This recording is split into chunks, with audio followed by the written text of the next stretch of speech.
Bueno, ¿y si el libro del Génesis no fuera una metáfora teológica? O sea, imagínate por un momento que fuera literalmente un informe de laboratorio sobre un proyecto de bioingeniería antiquísimo.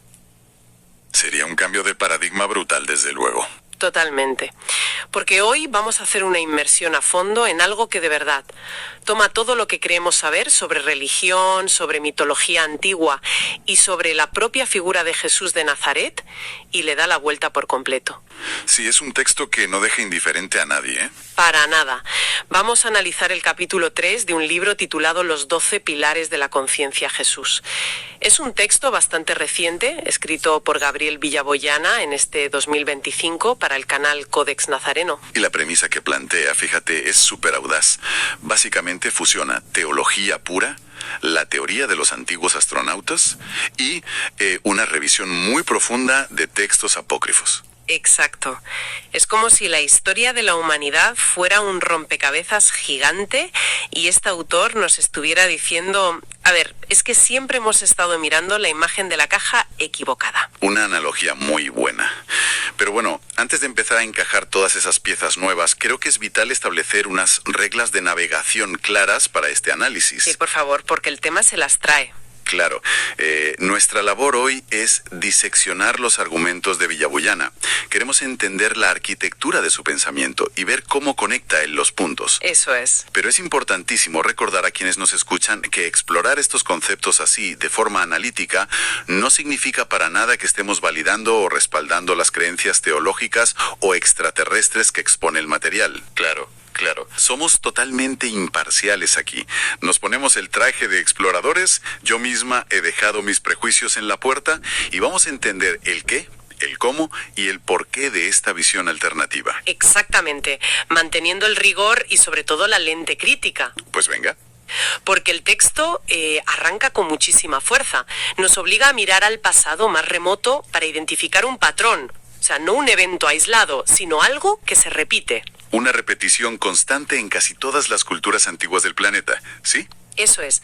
Y el autor nos lleva primero, fíjate, a los textos bíblicos judíos. Se detiene específicamente en la palabra Elohim. Una palabra interesantísima, por cierto. Mucho, porque nos dice que no se refiere a un Dios único, ya sabes, el típico señor con barba blanca sentado en una nube. Claro, la imagen renacentista tradicional. Exacto, él dice que Elohim denota una jerarquía, un plural, literalmente significa dioses. Y hay un matiz crucial ahí, porque Villaboyana no se queda solo en esa tradición judeocristiana, ¿eh? Utiliza esa pluralidad como un hilo conductor para tejer una red verdaderamente global. Ya, es que cruza el charco y todo. Sí, nos traslada, por ejemplo, al Popol Vuh de la civilización maya. Allí encontramos a entidades superiores que crean a la humanidad a partir del maíz. Madre mía, el Popol Vuh. Y luego salta a la cultura azteca y tolteca. Habla de la figura de Quetzalcóatl. Y lo interesante aquí no es solo que Quetzalcóatl baje del cielo, sino a qué baja exactamente. Claro, porque no baja simplemente a decir, oye, adoradme y portaos bien, no. Exacto. No baja para exigir adoración o enseñar una moralidad básica. Desciende para impartir conocimientos técnicos muy específicos. O sea, estamos hablando de cosas prácticas. Muy prácticas. Agricultura avanzada, matemáticas, astronomía. Es alucinante. Y si cruzamos el océano de vuelta, nos topamos con más de lo mismo en Europa. O sea, la mitología nórdica, por ejemplo. Odín, Thor, Eso es. Frey. Eso es. Nos habla de esos dioses uniéndose a mujeres humanas para engendrar linajes especiales. Semidioses, como el famoso Sigfrido. Sí. Y en Grecia igual. Tenemos a Zeus engendrando a Perseo con Danae. O en la tradición hindú están los Devas. Los Devas, claro. Y no nos olvidemos de los famosísimos Anunnaki, en las tablillas sumerias y acadias. Ostras, los Anunnaki. Que según esas crónicas, llegaron a la Tierra buscando recursos materiales, concretamente oro. O sea, el patrón es que está en todas partes, mires donde mires. Y es precisamente esa saturación del patrón la que el autor utiliza para, digamos, desmontar la explicación académica tradicional. A ver qué suele decir la Academia Oficial sobre esto. Pues normalmente la antropología despacha todas estas historias considerándolas simples arquetipos psicológicos. Es decir, fábulas, ¿no? Claro, historias que la gente se inventaba porque sí. Exacto. Historias que las culturas primitivas inventaban de forma independiente para explicar por qué llueve, o qué son los truenos, o de dónde venimos. Ya, para calmar el miedo a lo desconocido. Eso es, pero Villaboyana rechaza de plano esa casualidad. Su argumento es que la especificidad tecnológica de estos relatos y las narrativas de hibridación genética Que son súper específicas, la verdad.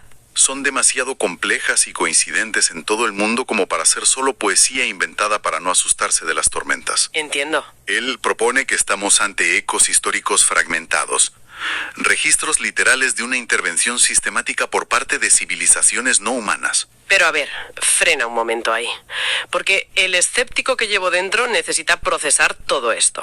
Lógico, ¿es mucha información? O sea, entiendo que las coincidencias son abrumadoras, vale, pero dar el salto de mitos que se parecen a, no sé, extraterrestres impartiendo clases de astronomía me parece enorme. Es un salto grande, sí. Si asumimos por un instante que esta premisa es cierta, que hubo una intervención física, real, tangible, ¿cómo encaja eso con la creación misma?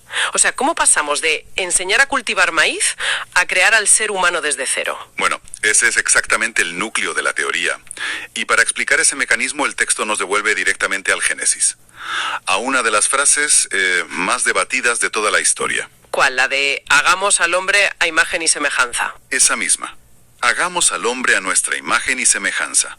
El autor insiste en que ese plural, ese hagamos, no es un plural majestático, ni una simple metáfora. O sea, no es Dios hablando en plural por cortesía. Para nada. El texto argumenta que nos está describiendo un proyecto de bioingeniería en equipo, por así decirlo. Pero, y esto es fundamental para entender el cómo de todo este asunto, la obra aclara una cosa. ¿El qué? Que no buscaban replicar su morfología física. O sea, no querían hacer clones visuales de sí mismos con 2 brazos y 2 piernas solo porque ellos los tuvieran. Espera, entonces, ¿a qué se refieren exactamente con a su imagen? Si no es el aspecto físico, ¿qué es? Se refieren a la capacidad creadora, a la conciencia misma. Ah, vale. El texto postula que estos ingenieros, estos Elohim, tomaron un cuerpo biológico primate que ya existía aquí en la Tierra. Un contenedor, digamos. Exacto, un contenedor animal básico. Y mediante manipulación genética avanzada, insertaron en él una frecuencia diferente, una chispa de conciencia cósmica. Qué fuerte. Su objetivo era que esa materia animal fuera capaz de albergar luz, de tener conciencia de sí misma y del universo. Madre mía.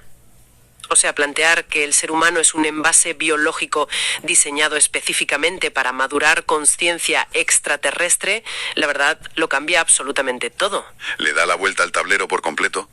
Pero claro, eso nos lleva a un problema súper evidente. Si somos portadores de esa chispa cósmica tan increíble, ¿por qué la historia de la humanidad está llena de sumisión, de ignorancia y de guerras? Una contradicción enorme. Totalmente. Si ese era el gran plan estelar, a mí me da la sensación de que alguien nos ha escondido el manual de instrucciones. Y fíjate que esa misma observación nos lleva a lo que el autor denomina la gran censura. La gran censura. Suena a película. Pues es el eje de su argumento histórico.